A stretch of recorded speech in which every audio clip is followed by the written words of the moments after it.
പ്രതിസന്ധികൾക്കൊക്കെ ഇടയിൽ ഗൾഫ് മേഖലയിൽ നിന്ന് കൂടുതൽ വിമാന സർവീസുകൾ വന്നു തുടങ്ങി. കേരളത്തിലേക്ക് അടക്കം കൂടുതൽ സർവീസുകൾ നടത്തുമെന്ന് വിവിധ വിമാന കമ്പനികൾ അറിയിച്ചു. അതേസമയം UAE അടക്കമുള്ള വിവിധ രാജ്യങ്ങളിൽ ഇപ്പോഴും ഡ്രോൺ മിസൈൽ ആക്രമണങ്ങൾ ഉണ്ടാകുന്നുണ്ട്. UAEക്ക് നേരെ ഇന്നുണ്ടായത് 121 ആക്രമണ ശ്രമങ്ങളാണ്. അവയെല്ലാം വിജയകരമായി പ്രതിരോധിച്ചു. Bahrain, Qatar, Kuwait, UAE, Saudi Arabia തുടങ്ങിയ രാജ്യങ്ങളിലാണ് ഇന്ന് ഒറ്റപ്പെട്ട ആക്രമണങ്ങളുണ്ടായത്. സൗദി അറേബ്യയിലെ പ്രിൻസ് സുൽത്താൻ വ്യോമതാവളത്തിന് നേരെ 3 തവണ ബാലിസ്റ്റിക് മിസൈൽ ആക്രമണ ശ്രമങ്ങളുണ്ടായി. 3 മിസൈലുകളും തകർത്തുവെന്ന് സൗദി പ്രതിരോധ മന്ത്രാലയം അറിയിച്ചു.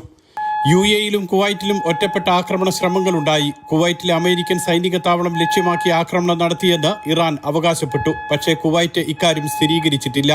UAEയിൽ അബുദാബിയിലും ദുബായിലും ആക്രമണ ശ്രമങ്ങൾ ഉണ്ടായെങ്കിലും പരാജയപ്പെടുത്തി. അതേസമയം വിവിധ വിമാനത്താവളങ്ങളിലെ യാത്രാ സർവീസുകൾ കൂടുതൽ സജീവമായി.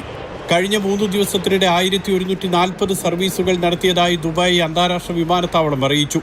ഇവിടെ നിന്നുമുള്ള എമിറേറ്റ്സ് എയർലൈൻ പ്രതിദിനം 106 സർവീസുകൾ നടത്തുമെന്ന് പ്രഖ്യാപിച്ചു. ഫ്ലൈ ദുബായും കൂടുതൽ സർവീസുകൾ ആരംഭിച്ചിട്ടുണ്ട്.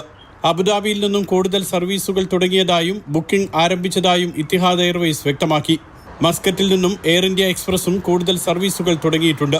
മുന്നറിയിപ്പ് ലഭിക്കുന്ന യാത്രക്കാർ മാത്രമാണ് വിമാനത്താവളങ്ങളിൽ എത്തേണ്ടതെന്നും വിമാന കമ്പനികൾ വ്യക്തമാക്കി. Mathrubhumi news, Dubai.